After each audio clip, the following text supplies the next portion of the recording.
lot of people talk about who should play Batman, but I think that comes second to how we should characterize him. So, how should we characterize Batman? Right off the bat, Batman should not kill. We'll get into the character aspects in a minute, but let's talk about just the logistics of it. Number one, it loses a lot of tension and stakes. And number two, it makes everything too easy. Imagine if Daredevil killed whoever he pleased whenever he pleased. This scene would lose so much impact. We need a scene like this with Batman and the Joker, okay? And the second thing, and this is what pissed me off about Ben Affleck's Batman. If he killed any other C-list villain or goon, fine.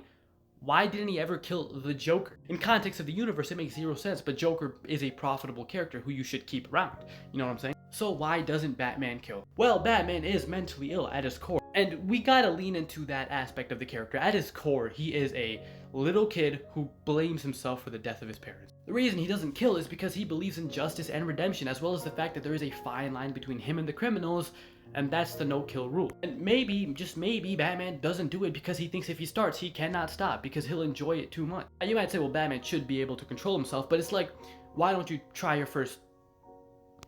You don't, because it becomes an addiction and then you can't stop. And one more thing to add to the Batman mentally ill conversation, he knows how broken he truly is. One of my favorite on-screen Batman moments ever was this scene in Young Justice right here, where they're talking about Batman indoctrinating a 9-year-old kid to crime fighting, and Wonder Woman's like, so he could turn out like you, and Batman's like, so that he wouldn't.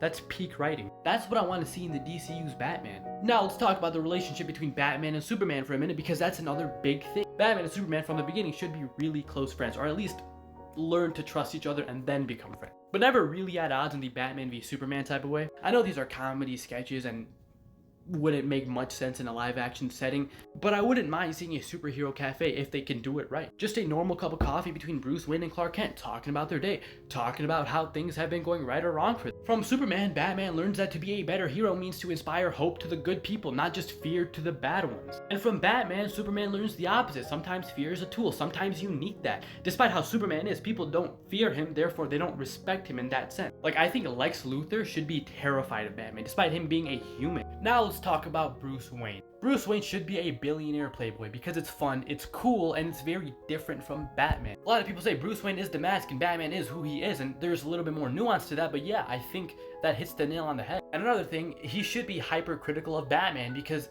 it's funny. And another thing, and this is a big thing, Bruce Wayne needs to put a lot of money into Gotham, okay? Charities, foundations, orphanages. By far the stupidest line I think I've ever heard was this one from The Flash, where he says this: Batman knows that the best way to end crime is by putting his own money in, then he's just an idiot. Ideally, even in Bruce Wayne's head, this is the solution. But it's not. It hasn't been. Batman is more valuable to keeping Gotham City's crime in check than Bruce Wayne is.